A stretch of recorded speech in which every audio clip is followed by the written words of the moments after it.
Well, today we're going to talk about San Fernando Swami. Back in the days, my dad had Carrillo Dinettes, and my tia Maria had sleep-out mattress, and we all used to work together, and it was awesome. I got to spend a lot of time in the Swami. The Swami is off on Glenox and Arroyo, and so in San Fernando, everybody. And it was next to an airport. And I remember we used to get rides on the airplanes, on the helicopters and stuff like that while we used to go to the Swami. But then they ended up closing the airport, and the Swami expanded, and it was awesome. So my dad ended up taking over the Swami, and ended up bringing my tío Eustaquio. We had Don Vicente, el de las Telas, Don Jose, the Dobermans and all that. We had La Chinita, that we used to buy all my Vans and shoes right there, and Cortez, And I used to sell in the Swami. I started selling novelas and bolsas, those grocery bags.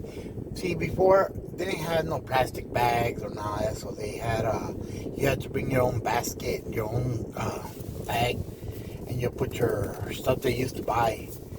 Along the years, the plastic bag became more popular, but before I used to sell the bags, I used to have 3 sizes, and I used to sell novelas, 3 for 1, 4 for 1, cambiaba 4 for 1, 5 for 1. I used to buy them in East LA off on First Street and Soto, one of the novelas.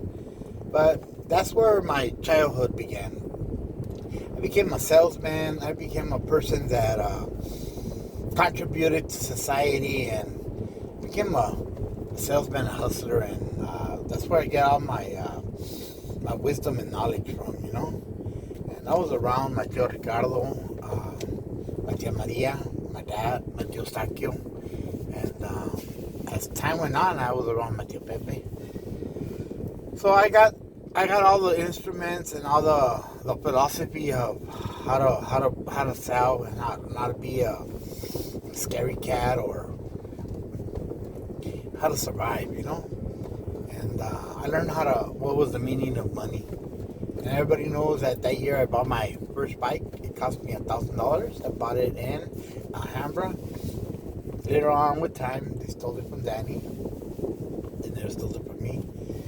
San Fernando was a lot to us. It's where you go by. It's a market open. A lot of people might never know what a Swami is. But back then, we wake up early at 4:30, 5 o'clock in the morning, and we load up the trucks, and we head out to the Swami. We get there about before 7 o'clock. Before 8 o'clock, we're already unloaded, and we're ready for sales. We used to sell mattresses, frames, headboards, and we used to do the headboards, las tapizábamos, everything with buttons, without buttons. We used to sell dinettes, chairs from Douglas, and we used to sell from las chinitas and all that, the chairs that you assemble in like Tokia chairs, And we used to sell mesas de Douglas, like I said, old school leather chairs, and we used to load it up, and we used to have certain recámaras, the 3200, the 5200, the 3800. Those were our famous ones. On top of that, we used to sell colchones. We had the 1-year warranty. We had the 5 years, the 10 years, the 12 years, and the 20 years. And we had the pillow tops. We had it all. So our truck used to be a blue truck, and it was awesome. Every morning, it had its gears, and it had a shift button, and that's where I learned how to drive, everybody. And Mateo Stachio, the best things that used to happen between me, my dad, and Stachio, they used to sing like "Por qué se fue, por qué murió, ay ay ay." You know those songs that my Románticas de los Temarios, los Bookies, los Johnnies, los Hermanos, all that. They used to sing all these songs, Mateo Stachio. We had back then. We had Chanel, we had Rene, we had Joel, and everybody would work for the family. Rene ended up working for Mateo Pepe. Chanel used to work for us, and Joel used to work for Mateo Mateo Pepe, and Rene ended up working with Matia Leticia. So in the Swami, it was awesome. We used to have carritos, and we'll take out the stuff that we used to sell because people will pick it up. And I was always taking out sales in un carrito. I ended up buying my own carrito because the city didn't want to lend me theirs because we used it too much and we used to argue and fight a lot.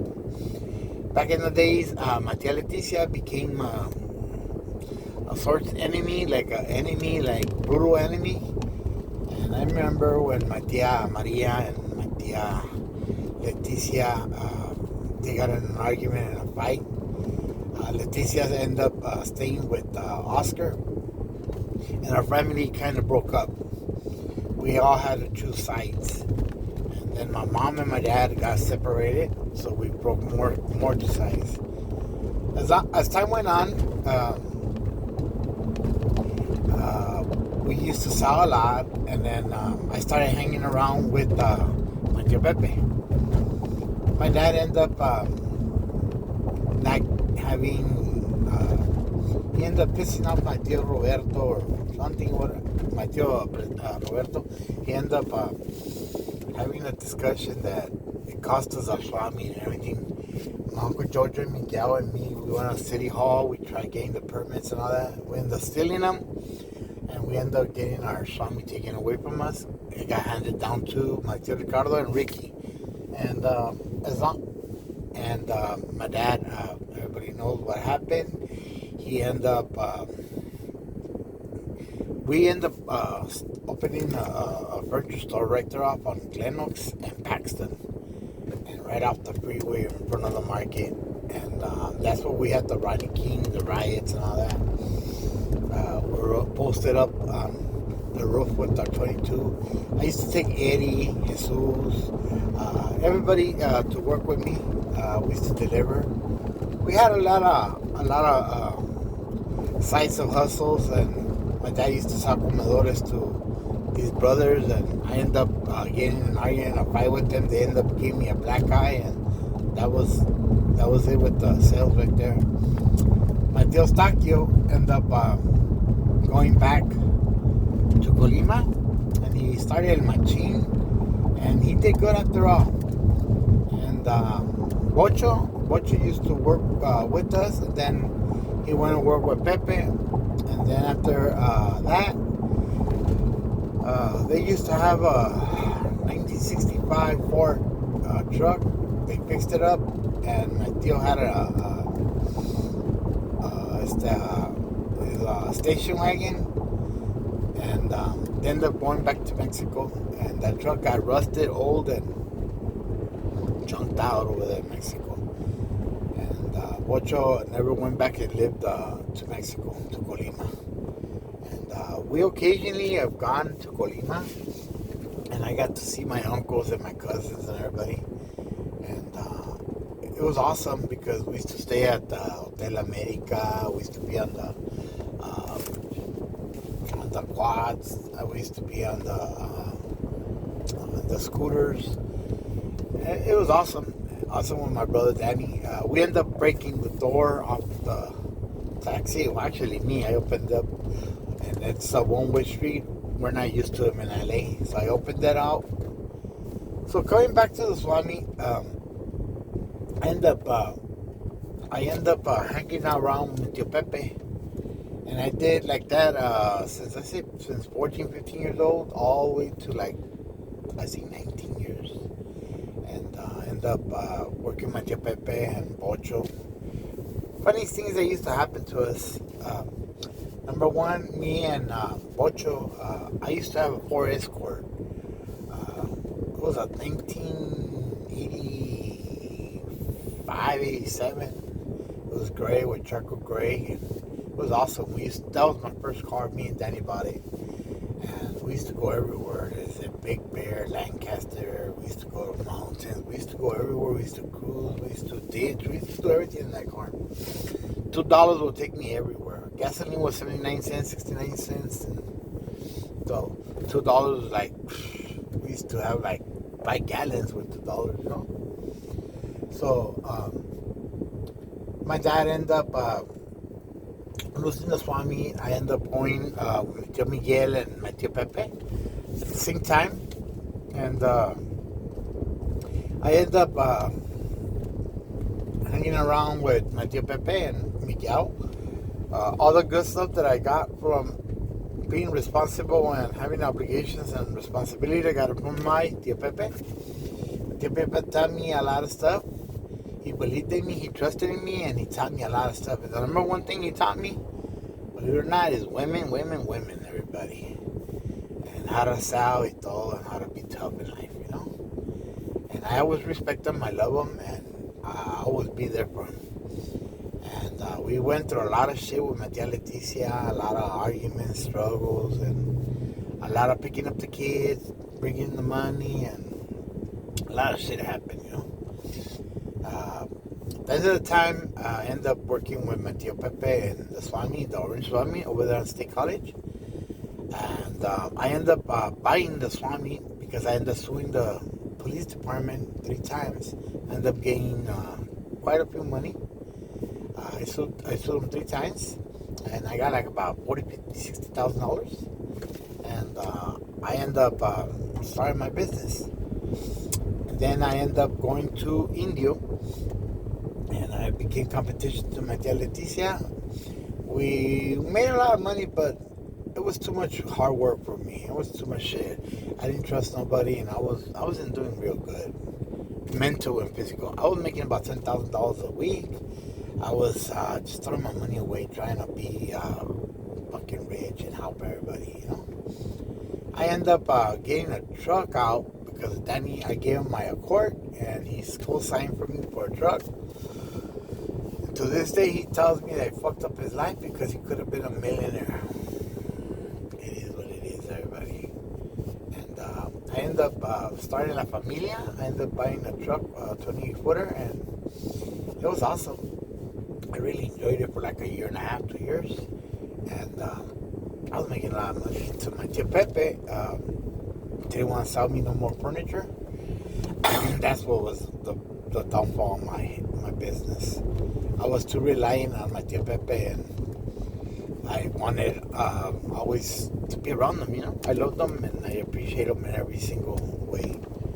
But not him, my Conchita ended up getting jealous that I was making a lot of money, and she always got jealous of me. It is what it is. We care for each other, we respect one another, and they end up opening the furniture store, and then after that they became doing cabinets, and they started doing more money, and they left the furniture business. Los tapizadores, I should have kept them, but I should have backstabbed my uncle, but I wasn't like that. I didn't want to backstab him, huh? So Ricky ended up taking my empleados, you know, like Cholo and all them, El Güero and all that. So I should have kept them. I didn't. As time went on, I ended up getting tired. I used to have my Tio Silent and Kike work for me and everything. Physical, mental wise, I was fucking up. I was making a lot of money, but I was just throwing my money away. I was partying too much. I wasn't meant to at that time to be the boss, because I used to take care of everybody, and that's where my money went. You know what I mean? So I ended up getting into DirecTV, and it was awesome. I gave $1,000 to George para que me enseñara, train me to get me in the job. So I got the truck out, the GMC 2003. I ended up crashing it the same day. I was going back to Orange County, the Orange County Swami and State College. I ended up crashing when I got back, and I ended up getting to DirecTV. Made a lot of money. I traveled San Jose, Temecula, Chula Vista, Tecate, San Diego, Oceanside, Irvine, and then San Fernando, and all over. I ended up having the best job in my entire life.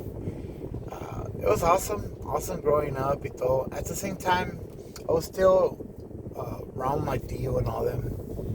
Everybody got busted. All my family got busted and everybody, so I changed up and I became responsible,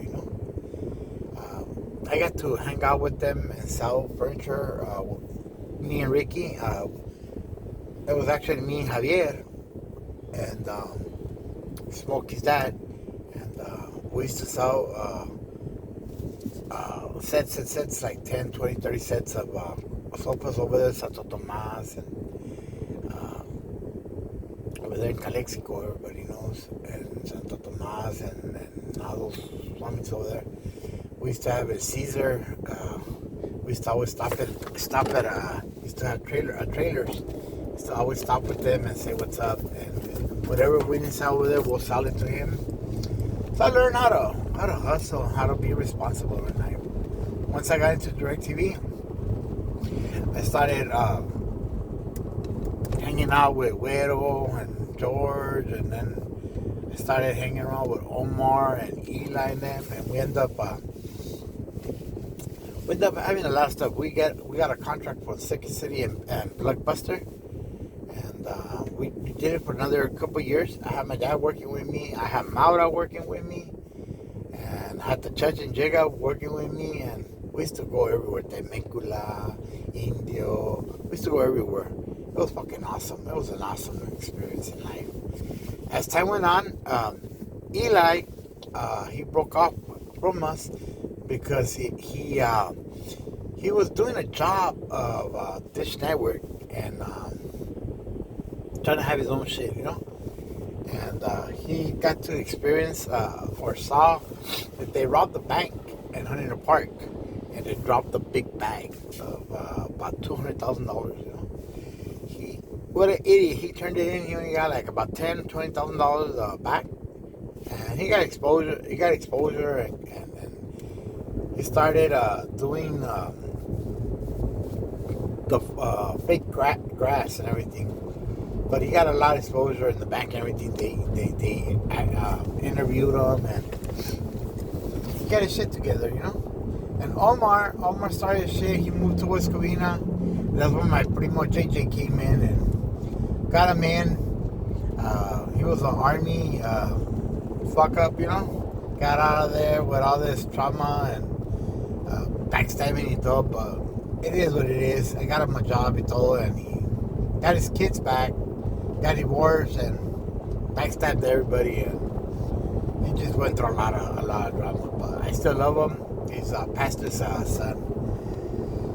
So as time went on, got my shit together and started working for DirecTV. I ended up meeting up with TJ and Chan and Irene and all the rest of the cats, Mary and Virginia, those, I ended up buying my company, Dicom, and we had awesome time. I still remember my first check that I got with Irene and them. I got like a $3,000-$4,000 check, and I went and bought myself clothes. I had herramienta and everything. They used to pump us up and be happy for us, for me. And I ended up helping me and TJ end up going to Carson City, and we got a contract. And then when we came back, we started Dicom. And Lupio Rivera had things to do with us. He used to do commercials, and he was one of the investors. And if you look up Dicom, he's one of the partial beginners of the owners, he made it big singing.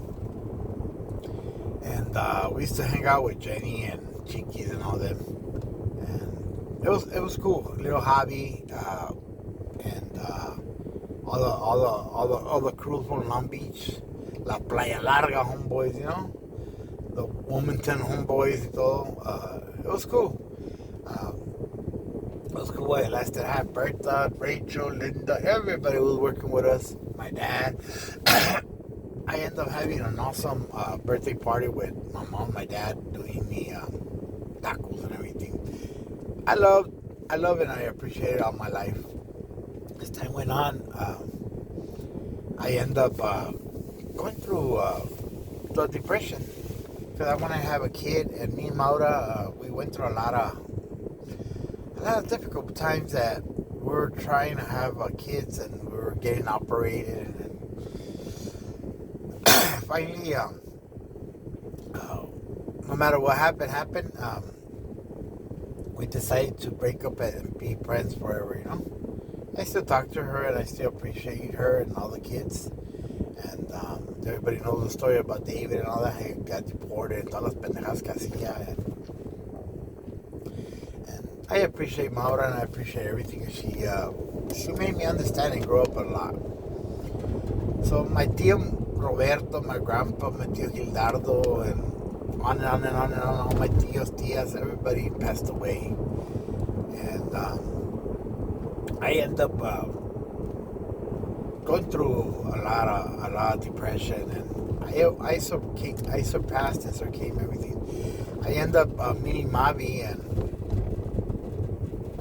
bringing her, helping her, and doing a lot of stuff. Going to Tijuana and for like a year, and we used to stay at my tia Rosalba's, and my tia Carmelo passed away, and just things that shit that happened in my life, you know. But on and on, I got my shit together, and I'm happy. I'm happy in life.